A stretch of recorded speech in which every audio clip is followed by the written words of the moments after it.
हे सूत जी, इस व्रत को करने से संतुष्ट हुए शिव जी प्रसन्न हो जाते हैं। कौन सा ऐसा व्रत किया जाए जिसे कि शिव जी की पूजा का अधिक फल प्राप्त हो? कृपा करके आप शिव कृत्य कुशल आप कोई ऐसा प्रसंग हमको सुनाइए। सूत जी कहते हैं, जिस भक्त को करने से शिव भक्तों को मोक्ष की प्राप्ति होती है, आप विस्तार से हमको कहिए। आपको नमस्कार है। सूत जी कहते हैं, हे ऋषियों, भोग और मोक्ष देने वाले यद्यपि अनेक व्रत हैं, उनमें 10 मुख्य हैं, क्योंकि वेदज्ञ जाबाल आदि महर्षियों ने 10 व्रतों का मुख्य रूप से बताया है। वह 10 व्रत द्विजातियों का मुख्य रूप से यत्न पूर्वक करने चाहिए। हे विष्णु, प्रत्येक अष्टमी के रात्रि में भोजन करना चाहिए, किंतु कारा अष्टमी में सदा यत्न पूर्वक भोजन का त्याग करना चाहिए। और शुक्ल पक्ष की एकादशी के दिन भोजन का त्याग उचित है, किंतु कृष्ण पक्ष की एकादशी में मेरा भोजन कर रात में भोजन करना चाहिए। अब यहाँ पर कह रहे हैं कि एकादशी को, कृष्ण पक्ष एकादशी को मेरा भोजन कर रात में भी भोजन करना चाहिए। तो यहाँ तो फिर थोड़ी सी दुविधा वाली बात होगी। एक तरफ तो एकादशी को भोजन निषेध है और दूसरी तरफ यहाँ कह रहे हैं। तो देखिए, ऐसा है कि कभी प्रसंगवश कुछ प्रसंग निकल जाते हैं। बचता है दोनों एकादशी को भोजन निषेध है। शुक्ल पक्ष की त्रयोदशी के रात्रि में भोजन करें, किंतु कृष्ण पक्ष की त्रयोदशी प्राप्त होने पर शिव व्रतधारियों को कदापि भोजन नहीं करना चाहिए। दोनों पक्षों के सोमवार के दिन शिव व्रत करने वाले को रात में यत्न पूर्वक भोजन करना चाहिए। व्रत समाप्त होने पर व्रत की संपूर्णता के लिए यथाशक्ति सैवों को भोजन कराना चाहिए। इन व्रतों का अनुष्ठान नियम पूर्वक करना चाहिए। जो इन व्रतों का त्याग करते हैं वो दूसरे जन्म में चोर होते हैं। कृष्ण पक्ष में सोमवार को अष्टमी, चतुर्दशी दोनों व्रत करने से भगवान शिव संतुष्ट होते हैं। इसमें विचार करने की आवश्यकता नहीं है। पूर्वोक्त चारों व्रतों से शिवरात्रि व्रत बलवान कहा गया है, अतः भोग एवं मोक्ष की इच्छा करने वालों को यह व्रत जरूर करना चाहिए। उस रात्रि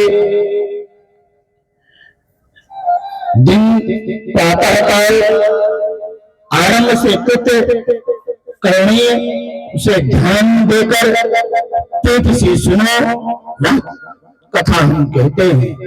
शिवरात्रि के दिन मनुष्य प्रातः काल उठकर आलस्य रहित हो आनंद पूर्वक स्नान आदि नित्य कर्म करना चाहिए।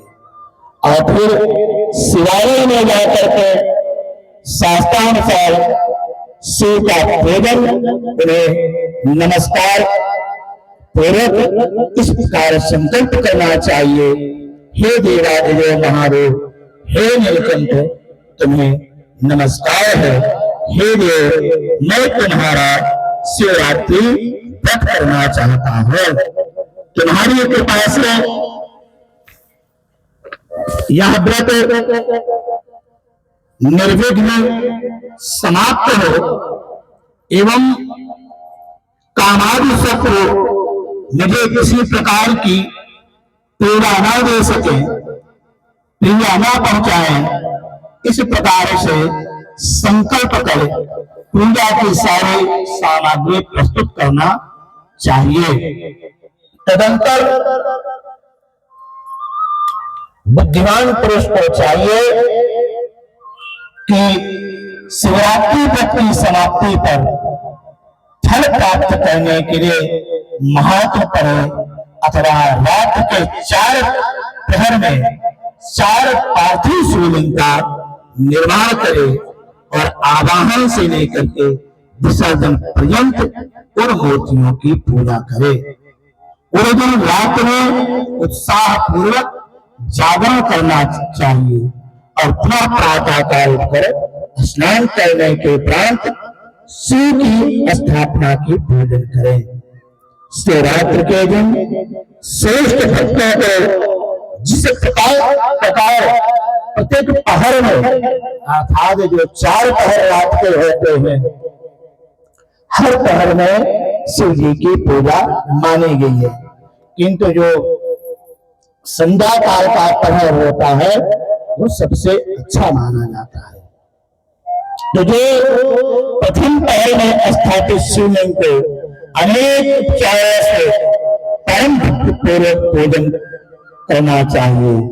सर्वप्रथम 5 द्रव्यों से शिव का पूजन करे और उस वस्तु को मंत्रों से पृथक द्रव्यों का समर्पण करना चाहिए। उन द्रव्यों को समर्पण करने के पश्चात जलाभिषेक करना चाहिए। इस प्रकार बुद्धिमान पुरुष जलधारा से ही समर्पित द्रव्यों को उतारे।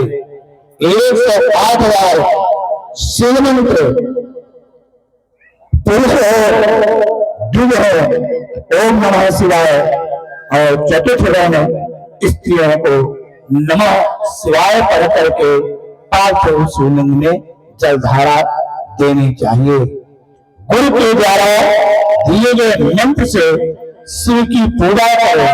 अगर जो है तो आपको मंत्र नहीं आता तो जो आपने गुरु जी ने जो आपको मंत्र दिया है उसको आप पूजा कर सकते हैं। केवल नाम मात्र से शिव का पूजन करें।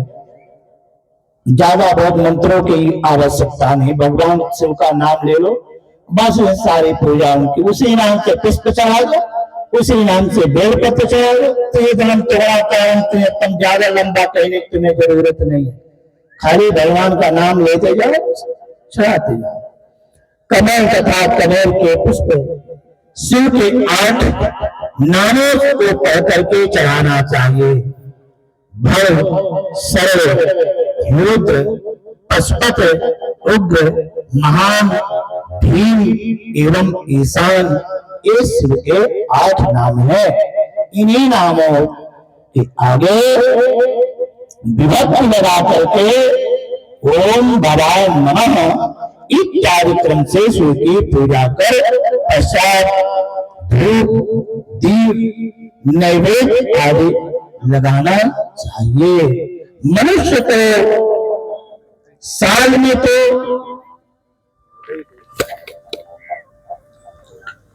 एक शिवरात्रि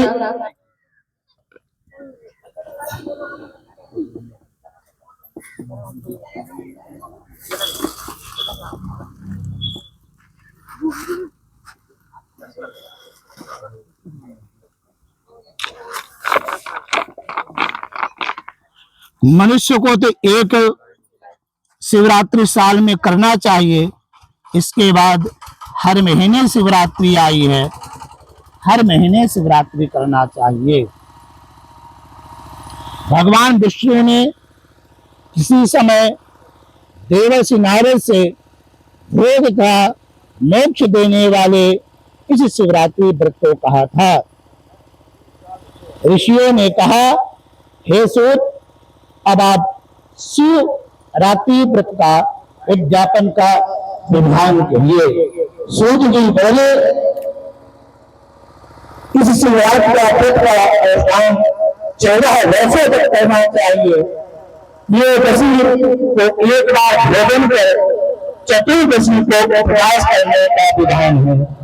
शिवरात्रि के दिन शिवालय में जाकर भगवान शिव की पूजा करना चाहिए। फिर उसी स्थान पर प्रयत्न पूर्वक दिव्य मंडल का निर्माण करे, जिसे लोग इस श्रीलोक में गौरी मंडप के नाम से पुकारते हैं। उसके मध्य में लिंग भद्र अथवा श्रोतो भद्र मंडल का निर्माण करे। वहां पर मंडप के आसपास वस्त्र फल एवं दक्षिणा से प्राजापत समझक घरों को स्थापित करें। मध्य में स्वर्ण का एक अन्य घर भी स्थापित करें। उस समय शक्ति के अनुसार जिसकी जैसी सामर्थ्य हो वैसी मूर्ति बनाकर के पूजा करें। बड़ी सावधानी के साथ दाईं ओर पार्वती की प्रतिमा, दाहिनी ओर शिव की प्रतिमा स्थापित करना चाहिए। पवित्र होकर के इस प्रकार से रात में शिव पूजन कर शिव को संतुष्ट कर पुनः प्रातःकाल देने पर शिव पूजन का यथाविधि हवन करे। इस प्रकार जिसने शिवरात्रि का व्रत जिसने कर लिया है वह समस्त पापों को छूटकर भगवान शिव के लोक को प्राप्त होता है। इस विषय में सूत जी कहते हैं, हे ऋषियों, संपूर्ण पापों को नाश करने वाले एक प्रसाद का पुराना इतिहास कहता है, उसको सुनो। पूर्व काल में किसी वन में गुरुदेव नाम का एक भीम रहता था। वह कुटुंबी बलवान पूर्ण कर्म करने वाला था और सदैव वन में जाकर के पशुओं को वध करता था। वही निवास करते करते अनेक वर्षों तक चोरी करता था। उसने जाल स्थान से भी कोई शुभ कर्म नहीं किया। इस प्रकार कुत्सित आचरण करते हुए इस दुरात्मा व्याध की बहुत दिनों के बाद अवस्था बीत गई। इसी समय शिवरात्रि का दिन आया, परंतु उस दुष्टात्मा को वन में निवास करने के कारण कुछ भी ज्ञान न रहा। उस दिन उसके माता पिता का स्त्री ने उससे प्रार्थना की, हे बनेचरे, हम लोग भूख से भूख रहे हैं, अतः हमें भोजन दो। उनकी इस प्रकार की प्रार्थना सुनवा भील धनुष लेकर के वन्य जीवों को मारने के लिए खोज करता हुआ सारे वन में भटकने लगा। किंतु दुर्भाग्य से वो दिन उसके हाथ में कुछ भी ना लगा। इधर सूर्यास्त भी हो गया था, इसलिए वह और दुखी हो गया। वह अपने मन में विचार करने लगा, अब क्या करूं, कहां जाऊं, आज मुझे कोई शिकार नहीं मिला है, आज घर के बालकों के माता पिता की क्या दशा होगी, मेरी स्त्री का क्या हाल होगा, अतः ये आज यहाँ से कुछ लेकर ही घर जाना उचित होगा, बिना भोजन लिए घर जाना गलत होगा। इस प्रकार के विचार करके वह ब्याज किसी जलाशय के समीप मिला। वहां जल में उतरने के लिए घाट था, वहां जाकर के बैठ गया और सही स्थान पर जल पीने के लिए कोई जंतु आएगा तो उसे मार कर मैं अपना कार्य सिद्ध कर कृत्य आनंद पूर्वक घर को चला जाएगा। ऐसा विचार करवा भूल जल लेकर पास में ही स्थित किसी बीन वृक्ष के ऊपर चढ़कर बैठ गया। कर कोई जीव आवे और कम न उसे मारो, ऐसा मन में विचार करता हुआ वह भूखा प्यासा व्याध जंगली वन में रोटी प्रतीक्षा करने लगा।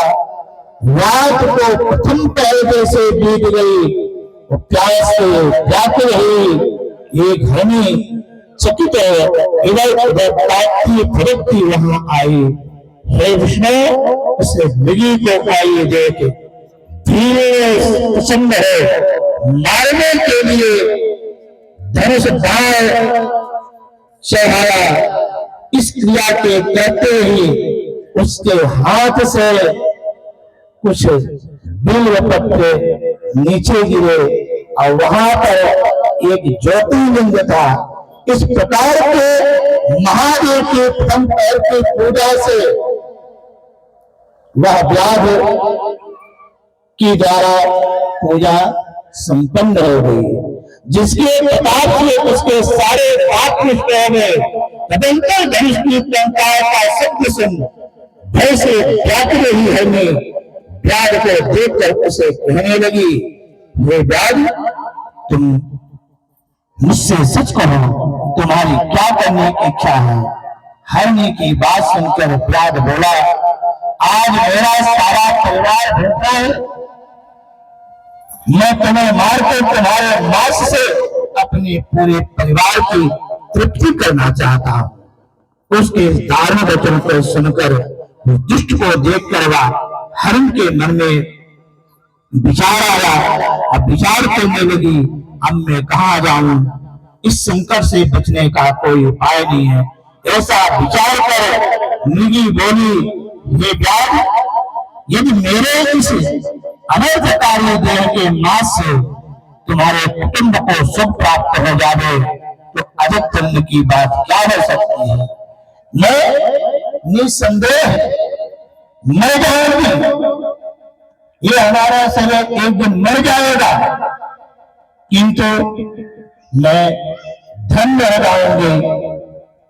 लोक के उपकारी जीव का जो पुण्य होता है, उस पुण्य का वर्णन तो कोई सैकड़ों वर्षों में भी नहीं करता, किंतु तुमसे एक मेरी प्रार्थना है, क्योंकि हमारा शरीर एक दिन मरने वाला है, अवश्य मरेगा, और मेरे शरीर से तुम्हारे परिवार की रक्षा हो जाए, मेरे शरीर से तुम्हारे परिवारों का प्राण बच जाए, इससे तो मैं अपना पुण्य समझ रहा हूं।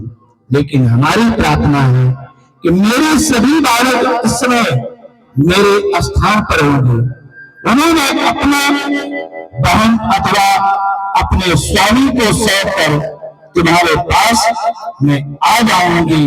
हे बनेचरण, तुम या मेरी बात सत्य मानो, मैं तुम्हारे पास अवश्य आ जाऊंगी, इसमें संदेह नहीं है। उस व्याध ने कहा कि हम कैसे माने कि तुम आ जाओगे। हिरनी ने कहा, देखो व्याध, सत्य के बल पर पृथ्वी टिकी हुई है, सत्य के बल पर समुद्र अपनी सीमा नहीं तोड़ता। हमारे देश की समस्त गंगा, यमुना, कावेरी, नर्मदा आदि जो नदियां हैं, बरसात काल में जब इनमें उफान आता है तो त्राहिमाम मच जाता है। लेकिन ये समस्त सागर गामी नदियां सागर में जाकर के मिलती हैं, पर क्या कभी आपने देखा सुना है कि सागर में भी कभी बाढ़ आया है? कभी नहीं सुना होगा। जबकि जो नर्मदा परिक्रमा करने जाते हैं तो उसे समुद्र में ही कौन सा गैस निकालने की बहुत बड़ी बड़ी मशीनें लगी हैं उसमें, और वहां तटवासी लोग रहते हैं, लेकिन समुद्र सत्य की में बधा है, इसलिए कभी सीमा नहीं तोड़ता। और जिस दिन समुद्र सीमा तोड़ेगा उस दिन तो प्रलय आ जाएगा। समुद्र में जिस दिन बाढ़ आएगी उस दिन प्रलय आ जाएगा। तो सत्य में पृथ्वी टिकी है और सत्य में ही समुद्र टिका है, इसलिए मैं ऐसा जानती हूं कि सब कुछ सत्य में ही पृथ्वी है। सूत जी कहते हैं कि इस नदी से इतना शपथ देने के बाद में व्यास कहने लगा, नहीं, मैं ऐसा नहीं मानता। विस्मित एवं भयभीत हुई हरणी उस व्यास से पुनः बोली, हे व्यास, मैं जो शपथ करती है उसे ध्यान पूर्वक सुनो।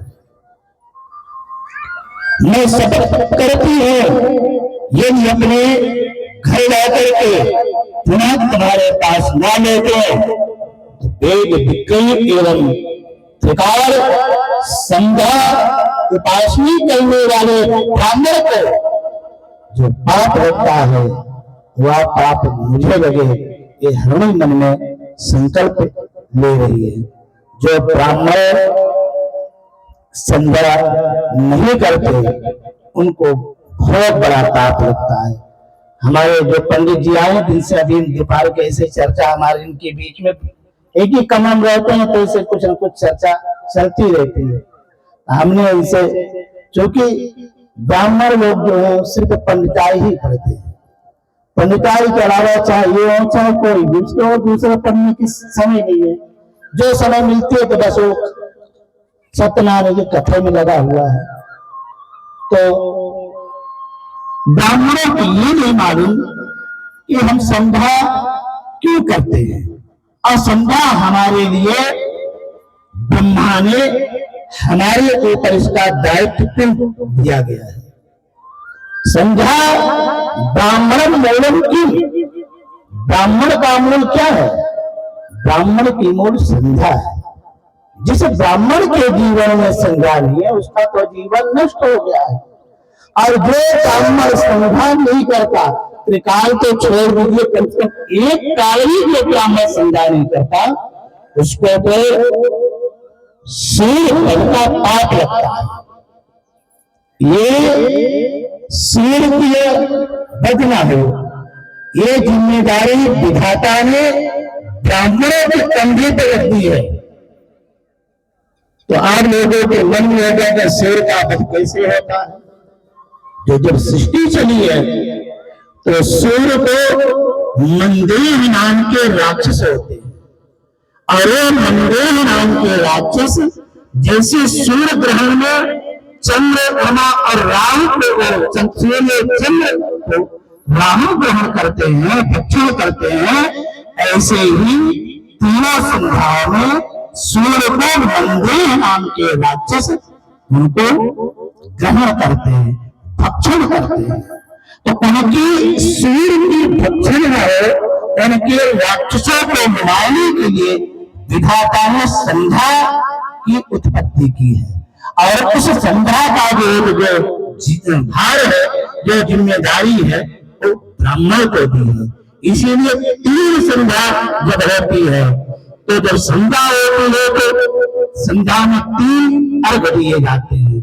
पहले अर्घ से वह असुर का रथ नष्ट होता है, दूसरा अर्घ देने से असुर नष्ट होता है, तीसरे अर्घ से असुर के घोड़े नष्ट होते हैं।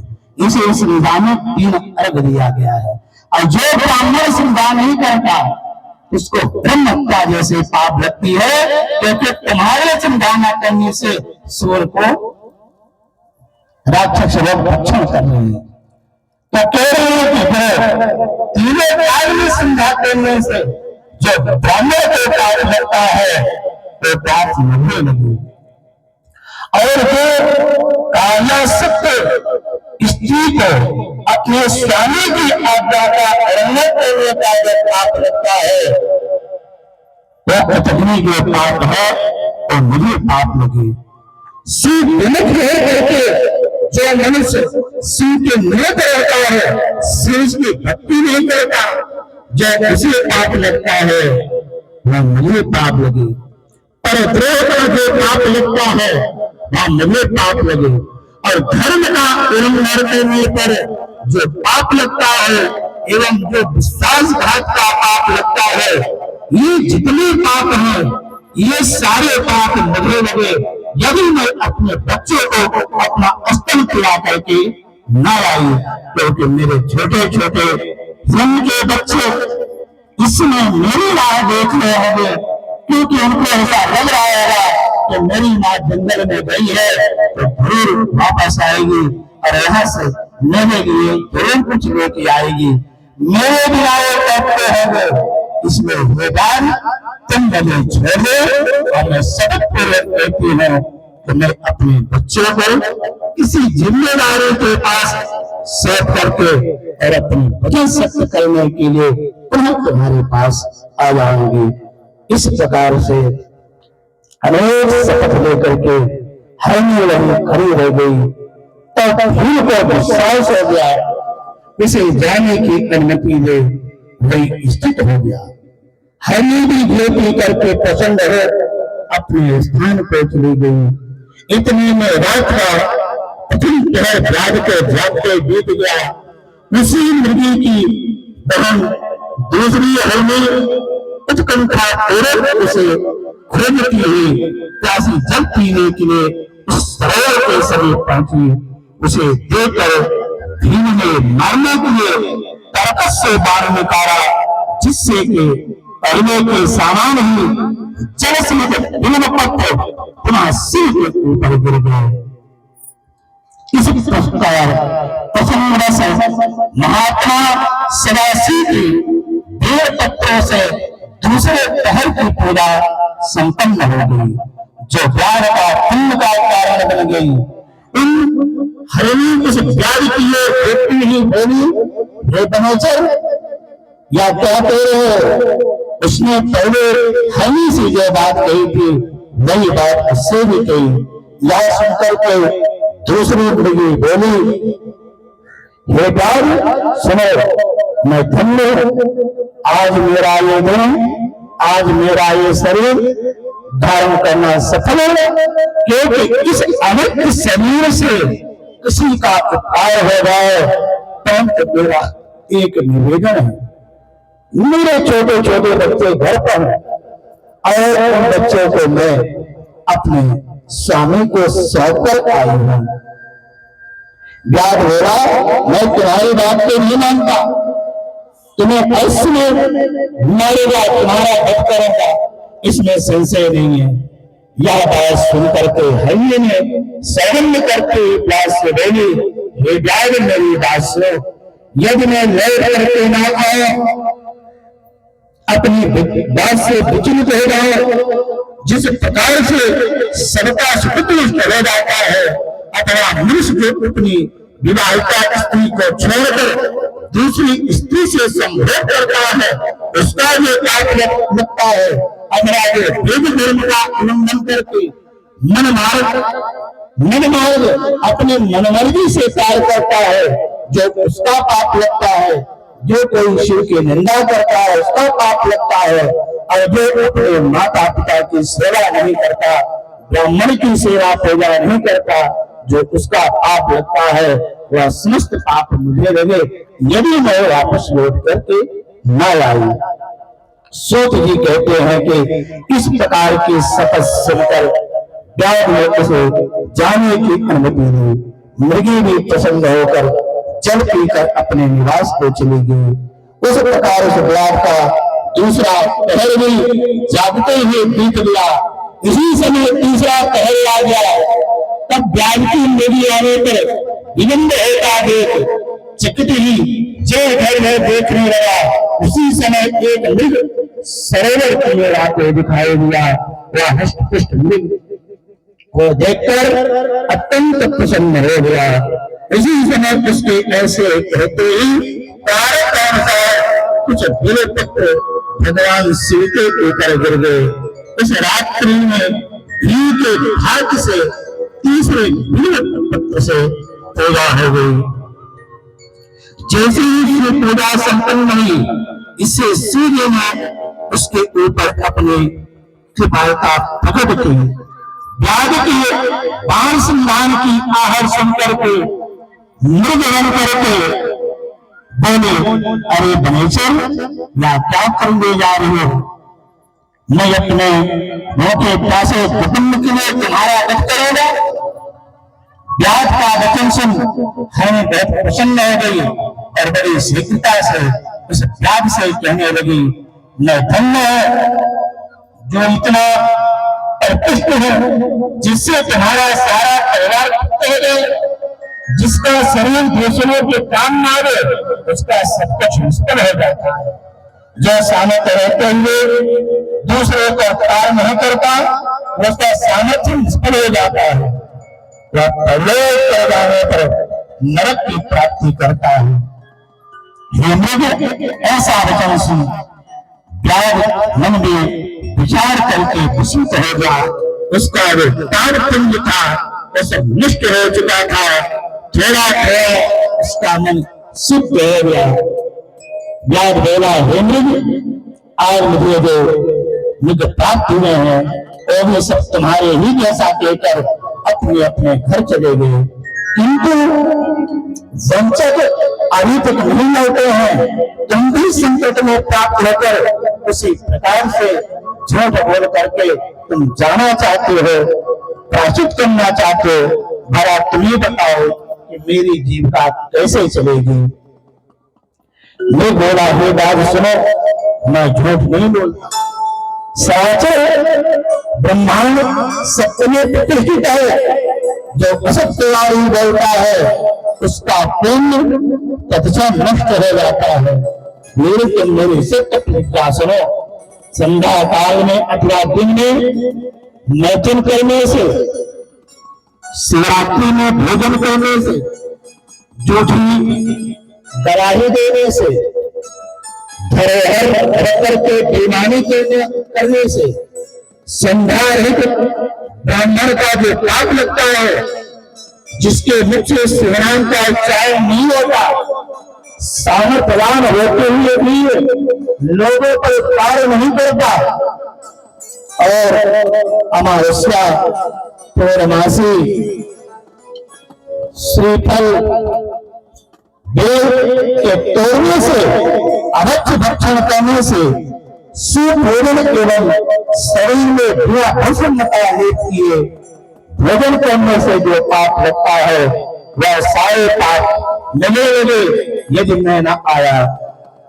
उस मृत ऐसा वचन सुनकर जाने से जाने की आज्ञा दी एवं शीघ्र लोग कराना वह हरिन जल पी करके अपने घर चला गया। इस प्रकार सभी मृग और मुर्गी अपने आश्रम में जाकर परस्पर प्रणाम कर मिले, एक दूसरे को सारा वृतांत परस्पर निवेदन किया। इस प्रकार सारा वृतांत सुनकर सभी ने सत्य पास में नियंत्रित होने के कारण त्याग के जाने का निश्चय किया और बालकों को धीरे देते हुए जाने के लिए तैयार हुए। उसमें जो हरिण सबसे बड़ी थी वह अपने स्वामी से कहने लगी, हे मृग, तुम्हारे बिना ये बालक किस प्रकार का निर्वहन करेंगे। मैं ब्याज के पास जाने के लिए प्रतिज्ञा कर चुकी हूँ, इस कारण ये जाने की आज्ञा दीजिए। आप दोनों यहीं निवास कीजिए। यह बात सुनकर छोटी हरिण बोली, हे बहन, मैं तुम्हारी सेविका हूँ, तुम यहीं पर निवास करो। उन दोनों की बात सुनकर मैं बोला, मैं भी ब्याज के पास जाऊंगा, तुम दोनों यही रहो, क्योंकि माता के द्वारा ही बालक की रक्षा संभव है। ऐसा कहवाने की उद्यत हुआ। अपने स्वामी की बात सुनकर दोनों ने अपने पातिव्रत धर्म के अनुकूल नहीं समझा, इसलिए बड़े प्रेम से अपने पद से बोली कि विधवा बनकर जीना धिक्कार है।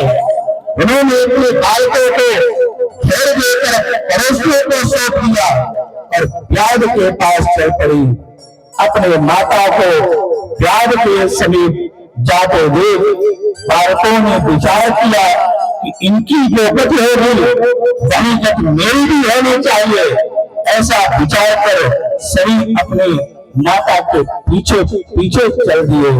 उन्हें आते देख ब्याज अत्यंत हर्षित हो उठा और मारने के लिए धनुष बाण चढ़ाया। इतने में शिव जी के ऊपर पुनः जल और विपत्ति गिर गया। इस प्रकार ब्याज के द्वारा चतुर्थ पाद की पूजा संपन्न हुई। उसका सारा पाप नष्ट हो गया। इसलिए दोनों मृगे और मृग संगीत सोने ब्याज से बोले, हे ब्याज, तुम हम लोगों पर कृपा करो और इस शरीर को सार्थक करो। उन समय की बात सुनकर के फिर आश्चर्यचकित हो गया।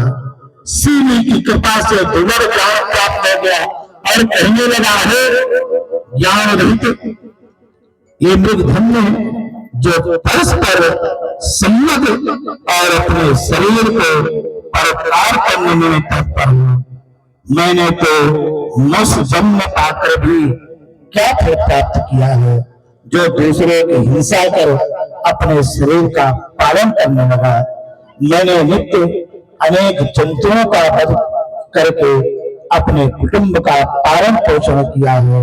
इस प्रकार के पाप से मेरी क्या गति होगी। हाय, मैंने तो सारा अपना जन्म सिर्फ पाप में ही लगा दिया है, पुण्य कुछ भी नहीं किया है। इस तरह से व्याध अपने मन में बड़ा चिंतित होने लगा और चिंता करने लगा, मेरी क्या गति होगी, इस मेरे जीवन को धिक्कार है। इस प्रकार ज्ञान को प्राप्त हुआ। वह व्याध अपने प्राण को कर्कश में रख लिया और इन मृगों से बोला, श्रेष्ठ मृगो, तुम लोग धन्य हो, अब तुम लोग अपने अपने स्थान को चले जाओ। उस भेड़ के ऐसा कहने पर भगवान शंकर प्रसन्न हो गए और व्याध क्रोधित अपने शरीर को ऐसे दिखाया। फिर व्याध के शरीर का स्पष्ट कर प्रचंड हो बोले, हे भीम, मैं तेरे इस व्रत से अत्यंत प्रसन्न है। तो बर्माद व्याध भी शिव के साक्षात स्वरूप को देखकर क्षण मात्र मुक्त हो गया और कहा, मैंने आज सब कुछ पा लिया है। ऐसा कहता हुआ शिव के चरणों कमलों में गिर पड़ा। शिव ने प्रसन्न होकर उसका वह ऐसा नामकरण किया और उनकी कृपा दृश्य से दिव्य कर दिए। या याद है, इस समय तुम भोग करो और सिंहपुर को अपनी राजधानी बना करके वहां निवास करो।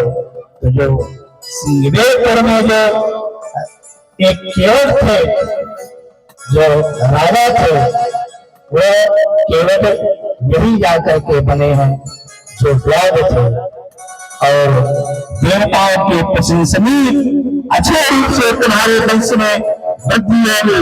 तुम्हारे वैसा अच्छा श्री रामचंद्र निश्चित रूप से पधारेंगे और मेरे भक्तों को प्रेम करने वाले राम से तुमसे मित्रता कराओगे। अब तुम भी भक्त चित्त हो मेरी सेवा कर केवल मोक्ष को प्राप्त करोगे। ये सभी मृग भी उस समय शिव का दर्शन कर उन्हें प्राण कर मृग वंश से मुक्त हो जाएंगे।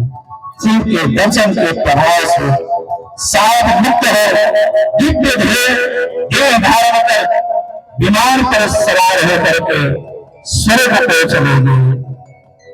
शिव जी की द्वादशर शिव के नाम से प्रसिद्ध हुए जो दर्शन पूर्ण करता है तत्क्षण भोग और मोक्ष प्रदान करता है।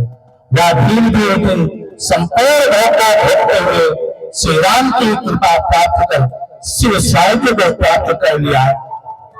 अज्ञान में जो शिवरात्रि व्रत करके भी आप साहित्य की मुक्ति प्राप्त कर लिया। तो जो ज्ञान में भक्ति हो करके शिवरात्रि का व्रत करे तो उसका कौन सा ऐसा पुण्य है, ऐसा कौन सा सुकृत है जो उसको प्राप्त ना हो। अनेक प्रकार के व्रत, अनेक प्रकार के तीर्थ, विचित्र दान, सभी प्रकार के शिवरात्रि व्रत की तुलना नहीं कर सकते। इसलिए अपना ही चाहने वालों को अतिश्रेष्ठ दिव्य भोग और मोक्ष चाहने वाले को शिवरात्रि व्रत का आचरण व्रत जरूर करना चाहिए। इस प्रकार कल्याणी जो सुव्रत है, इस संपूर्ण कामनाओं को और संपूर्ण व्रतों में से कहे, ये जो शिवरात्रि का व्रत है हमने तुमको सुना दिया है। इसी तरह बोले, हे सूत जी, आपने शिवरात्रि का व्रत मुझे सुना दिया है, अब कृपा करके हम यह सुना दीजिए कि मुक्ति कैसे होती है। तो अब सूत जी 4 प्रकार की मुक्ति बता रही है कि मुक्ति 4 प्रकार की गई है।